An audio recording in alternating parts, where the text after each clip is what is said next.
the Southern Ohio Farm Show. This is Gigi Neal of OSU Extension in Claremont County, Agricultural and Natural Resources Educator. I'm James Morris, the Agricultural and Natural Resources and Community Development Educator for the Ohio State University Extension in Brown County. And I'm Brooke Beam, the Ohio State University Extension Educator for Agriculture, Natural Resources, and Community Development in Highland County. And we will be your hosts for the Southern Ohio Farm Show.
Hello, my name's Richard Purdin. I'm the Ag and Natural Resource Educator and Community Development Educator for Adams County with OSU Extension. And today I'm coming from you from a farm here to talk about winter feeding by using a heavy use pad. Heavy use pads are very useful during the winter time because not only does it keep you, the operator, out of the mud trying to feed hay during the winter season, during mud season, I guess you could call it, during January through April. In southern Ohio, we receive a lot of rainfall, and it makes conditions very muddy around the feeding area where we feed large round bales to our beef cattle. So many producers have invested money in gravel or concrete pads to keep the cattle out of the mud, which overall maintains good herd health and also allows the animals to prevent destroying the pasture. So by installing one of these heavy use pads, producers can keep livestock, machinery, and themselves out of the mud during what we call mud season in southern Ohio, or basically the whole winter season. So for preparing for winter, we want to make sure that we install these pads on well-drained soils. We also want to make sure that the feeding source, if it's hay, silage, or grain, is nearby.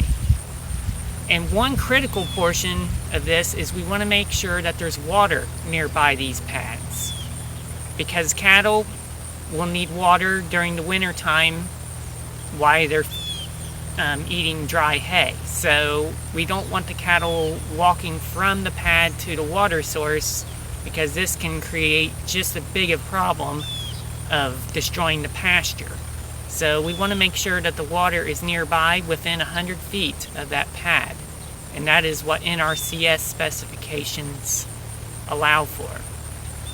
Also, these pads can be cost shared through the NRCS, so I also recommend that producers talk to their local natural resource conservation service or local soil and water about signing up for a program called EQIP, which can help cost share for one of these pads. But in case if you go through a government program or not, they are very useful. One thing to factor in if you are considering building a pad is how many animals are you going to be feeding. So for beef cattle, a brood cow is going to take more space or a larger pad than a feeder calf. If it's 400, the 600 pound feeder calf needs 40 to 55 square feet per head. So if you can estimate how many feeder calves you're going to have on this pad at one time, you can estimate how large your pad's going to be from those numbers. If you're a brood cow herd, a 1,000 pound to 1,200 pound cow herd needs 60 to 75 square feet per pad. So quite a bit bigger pad needs to be installed for a brood cow herd. We also need to remember that the cows need enough space to get around a feed rack.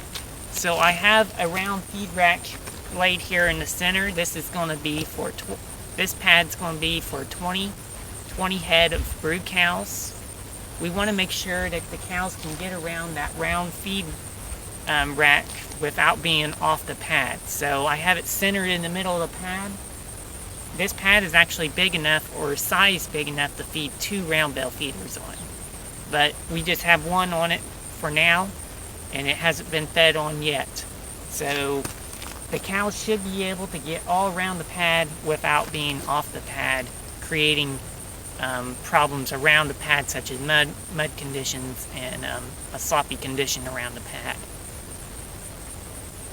Farmers can choose to keep the cows on the pad the whole winter feeding season, or they can allow them off the pad and they can be installed in the middle of a pasture or beside a barn or feeding area. If you are building a pad beside a barn or right up against a barn, make sure that the barn has gutters and downspouts and a way for water that runs off the roof to get away from the pad, because this can cause an environmental concern when clean water from the roof of the barn hits dirty water on the pad or dirty conditions on the pad, which will run off. Also, a note to self when sizing these pads and locating these pads, make sure that you have enough area to spread the manure, because you're going to have quite an accumulation of manure over the winter period build up on these pads, and a lot of times they need to be scraped. So if they are scraped, make sure that you have a place to go with that manure or stockpile it until it can be spread in the springtime or summertime next season. making sure that you locate these pads at least 100 feet, and really probably be best to be 200 feet away from a stream or waterway is very important, because these pads need to be sloped to have rainwater run off, and we don't want that going into our creeks and rivers. If you have any questions about winter feeding or heavy use pads, you can give me a call at 937-544-2339. Everybody have a great day. Hello, my name's Danielle Combs, and I'm one of the 4-H educators in Highland County. 4-Hers don't work hard during the spring and summer for preparations just to go to camp and fair. 4-Hers are working hard year-round, applying their skills to other aspects of their lives. We are proud of the Highland County 4-Hers who recently attended the North American International Livestock Exposition in Louisville, Kentucky. These youth are showcasing their learned skills while having fun showing. Let them take you on their journey with their videos. Hi, we are the Roehms sisters, and for our 4-H project, we take breeding sheep. Back there are our mamas that we breed, and here are breeding sheep that is an everyday, twice a day responsibility for us to show. And right now, they're all clipped and sheared with their blankets on, so that we can show them at the North American International Livestock Expo in Louisville, Kentucky.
I'm 11 years old, and I'm from the All About Beef 4-H Club in Highland County, Ohio, and this is my first time showing at the North American International Livestock Exposition, and my favorite show to go to is the Maine and Key Junior Nationals. Oh, and this is my heifer Cardi B that I'm getting ready to show. I'm in the All About Beef 4-H Club. I've been showing for almost 10 years now, and my favorite show to go to is the Maine Key Junior Nationals because all my friends from all the different states I get to see out there.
show, 903 Teach, exhibited by Parker Chestnut Matthews.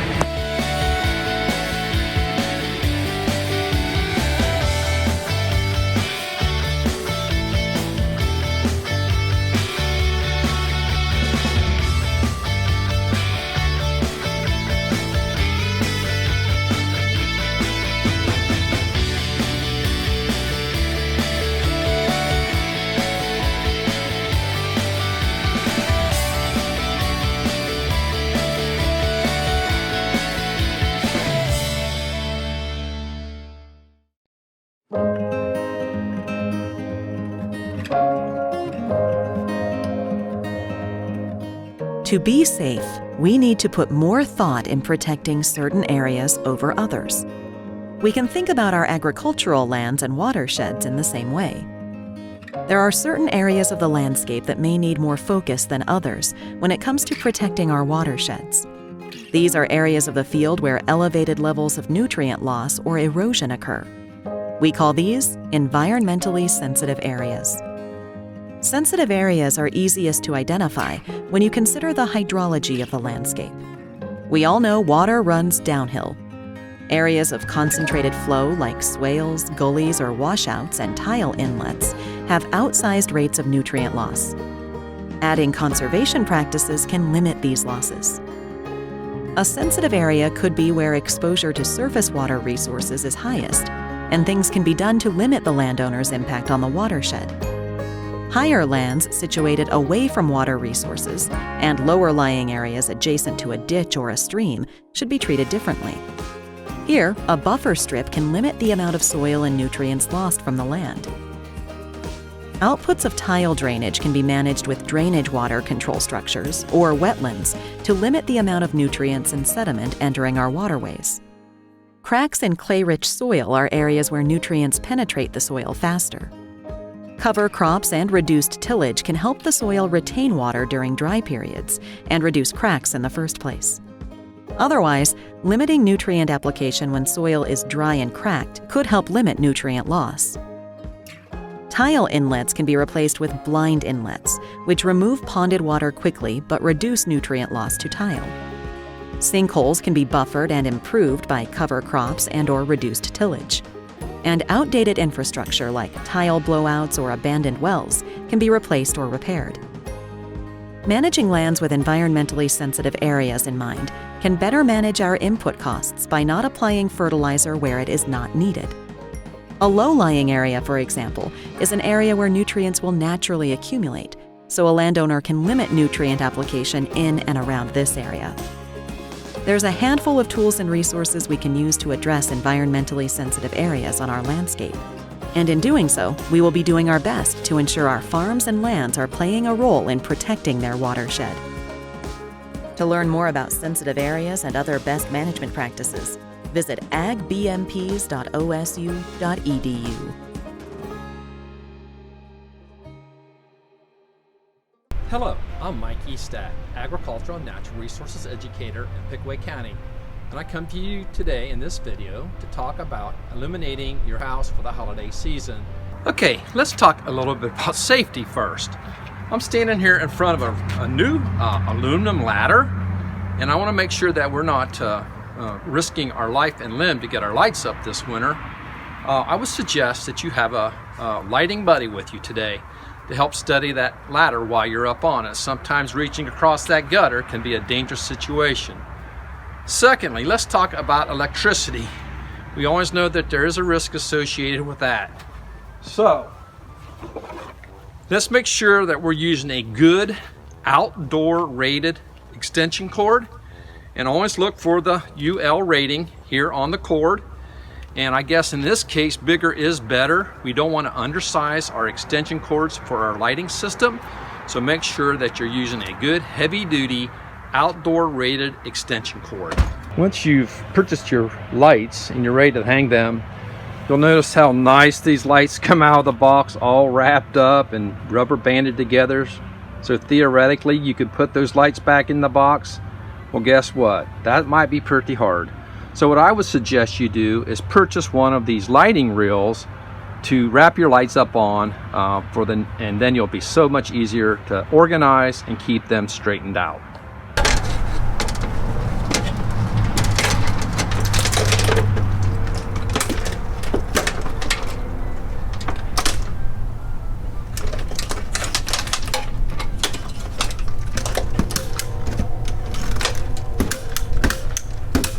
Hi, Clark Learswald here, putting up the holiday lights. Well, Clark got away with it in Christmas Vacation, but I would highly suggest that this is not a Christmas light hanging instrument. I'm going to show you some other ways that you can get your lights up either here on your house. So what I'm going to show you now here is a couple ways that you can attach your lighting to the edge of your roof. This is what's called a Shingle Tab, and it kind of looks like this. And basically you take your bulb and the socket, and this fits both C6 and C9 bulbs. And so then you insert it just up underneath the Shingle Tab on the eave.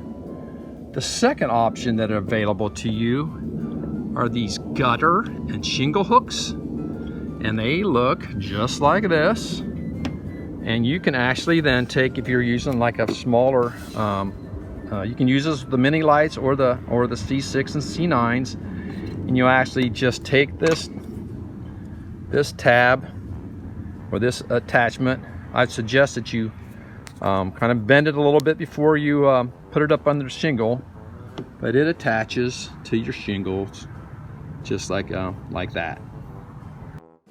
What should you look for when you are selecting the lighting strings to decorate your home with? Here is the comparison of LEDs versus incandescents. The LED lights here on the left, you can connect up to 25 sets of strings, whereas with the incandescent lights, you can only connect 5 sets. The LED has a 3-year warranty, whereas the incandescent lights only have a 1-year warranty. But most importantly is the energy savings that you can gain by using LEDs. This is a cost comparison calculator for different types of lights. This one happens to be Duke Energy.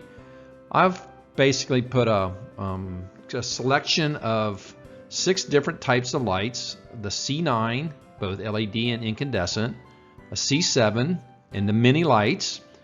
What this calculator allows you to do is allows you to put in how many numbers of 100 bulb strands that you're going to put on your house. I've selected 5 each of the 6 different types. How many hours are you going to use them per day? For comparison purposes, said we're going to have these lights on for 6 hours. And it calculates an energy cost per day per different types of lights. As you can see here, if you would let these lights on for 6 hours over a period of 1 month, what each type of light would cost. And so, and basically this is a strand of 300 strands of lights would cost you roughly $125.70 to light for 6 hours for 30 days. But I want to draw your attention to the far right where it says here that I'm using less than 75% LED lighting. So if I would do and convert those incandescent light bulbs into LED light bulbs, I would be able to save almost $100 a month. So it really shows you the savings that you can obtain by using LED light. One of the ways that you can cut down on the amount of electricity that you use for your holiday lighting is to put your lights on a timer. Quite simply, it's a very simple device. You set the time and you set how many hours you want your lights to be on, and this device will automatically turn your lights off. And so I hope that you've got a little bit of some tips on how to save a little bit of money on your lighting, different options available to you, and first and foremost, how to have a safe and happy holiday.